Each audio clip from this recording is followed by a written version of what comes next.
Welcome everybody to Miami Hurricanes Week 2 recap. What's going on, folks? This is Miami TVG, your host, James.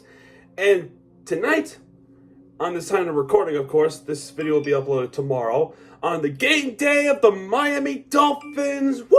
It's game day, everybody. But before we talk about the Dolphins and into Miami, because I have to do a recap on that one too, we're going to talk about the Miami Hurricanes game between them and Texas A&M Aggies, in which, if you see my headband and the two bracelets, I was at the game. I have proof, and the proof will be uploaded on Tuesday. So for this game, and then we'll talk about the fan perspective. It got off on the pretty weird start. Now, in this game, there was actually a few minute delay. There was actually a 28-minute delay, which is very weird because the rain cleared out 20 minutes before it was about to kick off, which I don't know why they had to do a kickoff. They're saying there was lightning in the vicinity, but I was at that stadium. I did not see any lightning at all, nor if there's any on the far side. And even if there was, they would not delay it, because I know you know this. Last week there was lightning in the vicinity last week during Miami versus Miami game. There was. You saw the vlog. You saw the flashing white light in the distance. There was lightning, but they didn't call it off. I don't know, man. I don't know. But anyway, we start off with the ball because Texas A&M has won it, and we did not start off well. There was a punt blocked by A&M, and then after that, 3 plays later, there was a touchdown from Texas A&M. Connor Wingman, which is a 1-yard run, and the PAT is good, so 7-0 Texas A&M. And at the next possession, there was a punt, which is a 3-and-out. That was garbage. After that, we managed to held Texas A&M into a field goal. So there was a personal foul, which I really don't have much to say about the referee decision. There was some very questionable decisions with the referees. So there was a penalty, a personal foul on Miami, and then that extends the drive for Texas A&M. We held up the third down. They held incomplete, but the penalty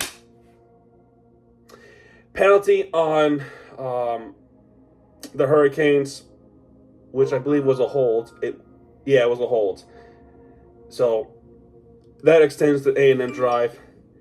But we managed to hold them down into a field goal. A 24-yard field goal is good, which at that point it is now 10-0 Aggies. Then next possession, Miami would score the next possession. So Tyler Van Dyke would throw a 48-yard pass to Xavier Restrepo, 48 yards. To Texas A&M 16-yard line. Then after that, Mark Fletcher Jr. for a 2-yard run. So that's really good right there. So 2nd and 8. Henry Parrish, 11 yards for another first down.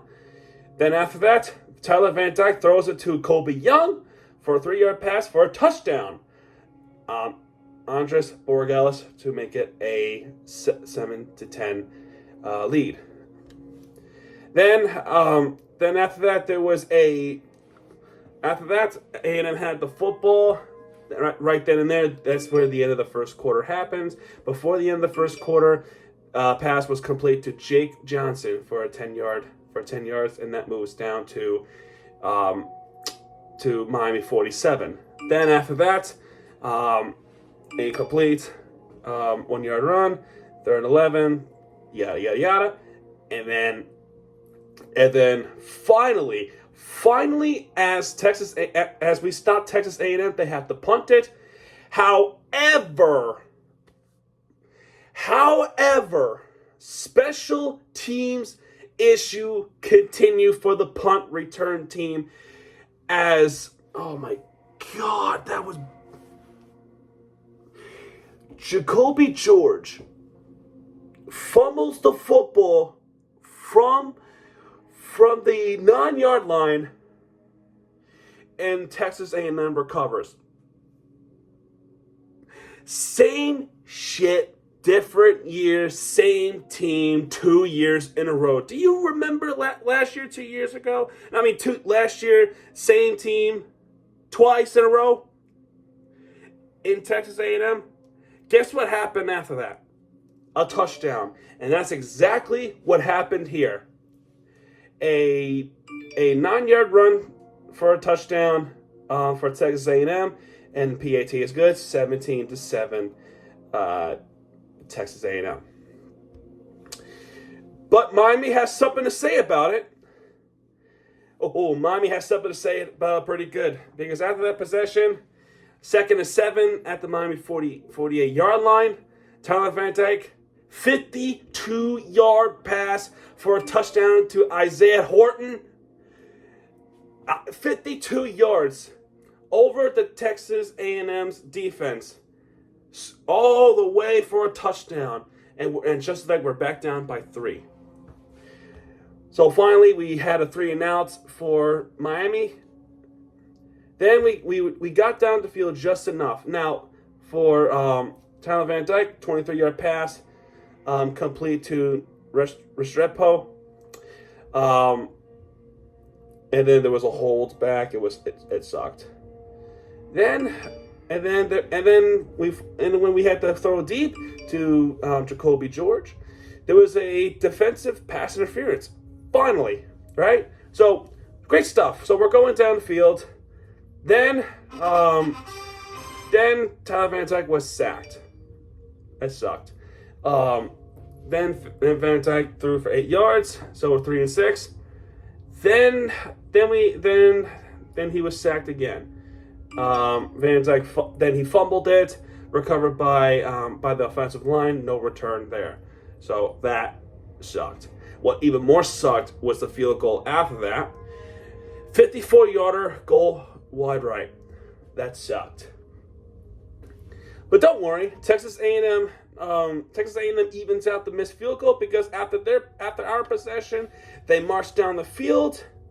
No penalty. Actually, yeah, there was a penalty on 3rd and 9. Pretty much majority of this game, A&M was bailed out by the referees' decisions to call a defensive hold, call a pass interference on Miami to extend A&M's drive majority of the game. I swear to you. It's not me being a biased fan. It's statistically true. Anyway, so then we finally managed to hold them down. 4th and 8, 42-yard field goal for Texas A&M, and for some reason, Randy Bond, he missed a field goal that closer to when we had 54 yards. This is 12 more yards into a goalpost, and he still didn't convert it. He missed it. And just like that, mine was back on the attack. Just before halftime, Tyler Van Dyke making some smart decisions with the football. Running play, Henry Parrish Jr. for 18 yards. Tyler Van Dyke afterwards, after incomplete pass, of course, passing to Colby Young for 32 yards. Then next thing you know, we're in the 25-yard line at Texas A&M. Then after that, complete pass to Restrepo for 19 yards. And then Miami just unaware of the play clock. Cristobal making some offensive changes in the last seconds. And we got called for a delay of game. However, that's all distant memory now, different memory now, because after that, Tyler Van Dyke throws the ball to Jacoby George after seemingly he was going to run it towards the end zone to get some yardage, but Jacoby George finding a way to get himself open, and we take the lead. 21-17 of halftime after Borgal's PAT, and we go to halftime. Now after that, A&M 12 plays in. They were marched down the field. Defense just can't seem to figure out the way to find a way to stop the offense there after fresh starts of halftime. So let's see here. Incomplete passes. Every majority of third downs in this drive were converted first downs and most of them were passes. Evan Stewart caught one. Ruben Owens, and then finally, fourth down. There was a fourth down situation by the end of the zone. So this is what's frustrating, right? A&M actually makes the play. We stopped in the fourth down. However, Cristobal calls a timeout. What? What are you doing? What are you doing right there? You call a timeout after A&M calls a timeout. This is our opportunity to stop them, get the football back, and we continue on from there. However, the next play, they got called for a full start, and then they end up kicking the field goal, which is 28 yards. And just like that, we lead it by 8. So, not 2. But anyway, immediately after that, though, kickoff, Texas A&M to Randy Bond. Now, I said there was problems with the special teams on the punt return. What about the kick return? Oh boy, kick return is special. Randy Bond catches it. Randy Bond actually kicks it. Brashard Smith catches it on the 2-yard line of the Miami Hurricanes. Finds an open hole up the middle. I mean, don't get that. No. Anyway, he finds an open lane. There you go. Open lane up the middle. And Texas A&M's special teams, kicking team, just could not tackle him. Runs up the middle. And then Brashard Smith, he was gone. 98 yards for a touchdown. Kick 6. And then after that, and just like that, we continue on with the lead, and it's now 28-20, right there. After that, Texas A&M's ball. Texas A&M's offense looked pretty tired, right? So then after that, there was a first down, pass complete to Moose Muhammad III for 15 yards, and then after that, guess what happens next? Cameron Kinchins picks off Connor Wingman. He picks off and then returns it for 28 yards. Makes a mistake and gets picked off. Now was there early? I don't know. They get spoiled with those calls. I remember the fans in front of me were shouting for a pass interference. Did not happen. We get the ball back. Now I will say this. We didn't capitalize it completely, but we capitalized enough where we did kick a field goal for 34 yards, and then we extended lead up to 11. Then after that, Texas A&M's offense composed themselves, and then Wyman throws it for Noah Thomas for 16 yards. Then after that, a 4-yard run, and then after that, pass complete to 9 yards, which is enough for a first down. And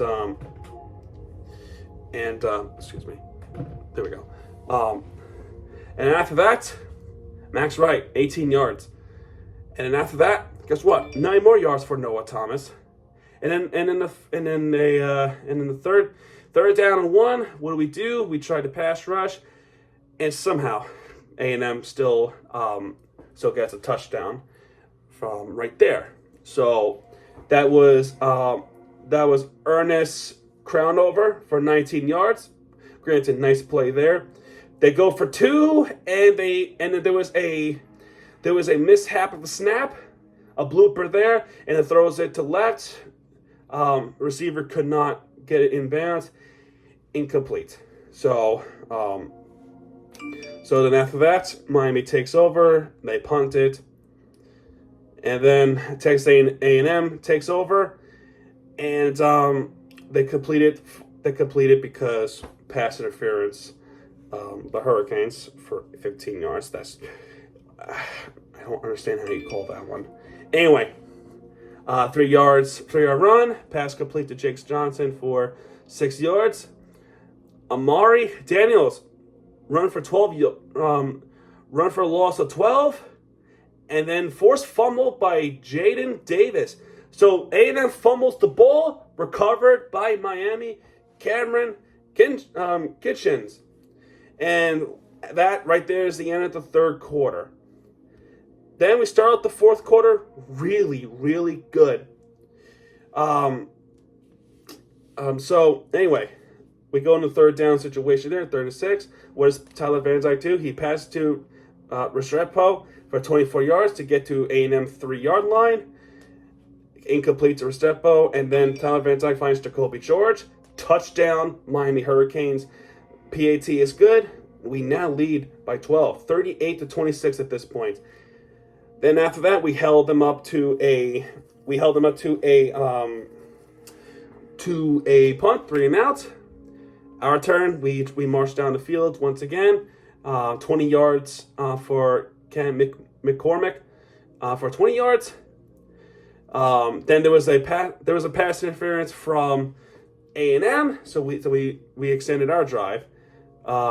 Jay Allen, 2 yards. That's nothing there. And then there was a penalty on us for a hold after just 3-yard rush from Parrish Jr. And then pass complete to Kobe Young for 8 yards. This time 50-yard field goal for Barragales, and then he puts it right through. Now we're up 48 to 26 at this point.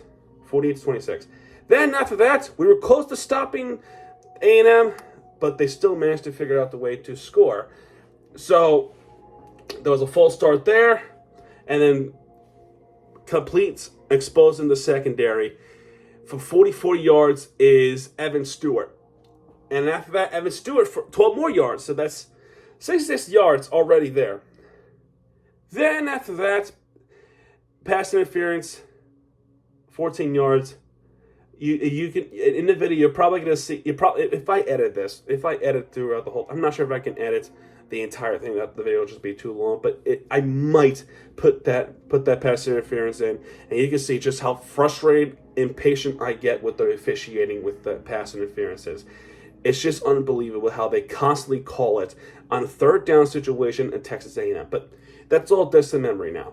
Anyway, incomplete to Ruben Williams, incomplete to Evan Stewart, incomplete to Noah Thomas. 4th and goal. What happened here? Wayman passes. Con Wayman finally. Noah Thomas opens for a touchdown, and then Randy Bond kick is good. However, there was also a penalty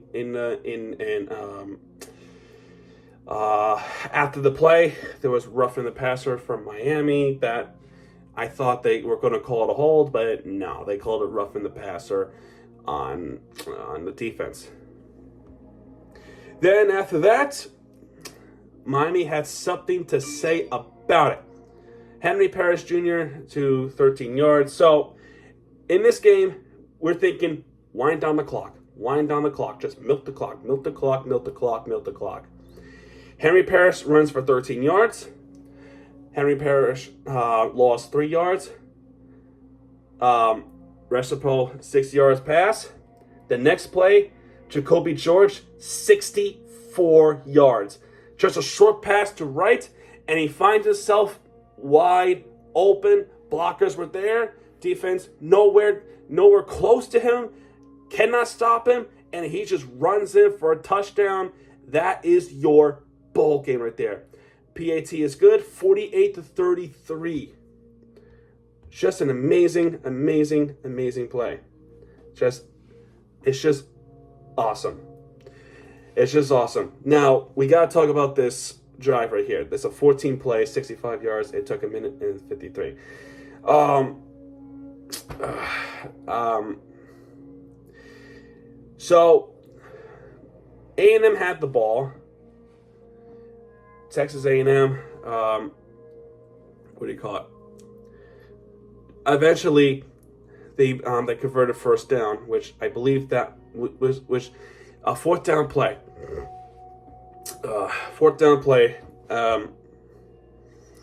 And then it was around that time, in the 156 mark, there was a injury. It's Cam. It's Kitchens. It's Cam, one of our best defenders, and such a big loss if we lose him. I hope he's doing okay. I hope he finds something. Hopefully, I just hope it's not a season-ending injury. Pray for Cam. Pray for Cam. Pray for Cam. It's losing someone that good sucked enough, but losing someone to play football also sucked mentally. At the end of it, they're human beings. No matter who you play, no matter what team you root against or who you root for, you hate to see an injury like that. I personally hate injuries. It sucks. It absolutely sucks. I'm praying for Cam, and I hope he pulls through. Then Texas A&M comes out, and we go. Then they march down to 28 yards, complete to Evan Stewart. Evan Stewart's been pretty good in this possession. Fourth and goal. Lyman had to make a decision. He had to pass at the Miami 4 and take Corey Couch. Picks off Wagman, and that's all she wrote. Final score of this game, 48-33, Miami Hurricanes. In these days, rebuilding is tough enough to watch, but this win alone against an SEC school on national television on ABC is big enough. The recruitments are taking notice of this win. It's an upset win. It's a big win. Pretty good, actually. Pretty convincing. The defense did good enough. We just pray for. We really pray for Cam Kitchens. We just do. No ifs or buts. Now also here.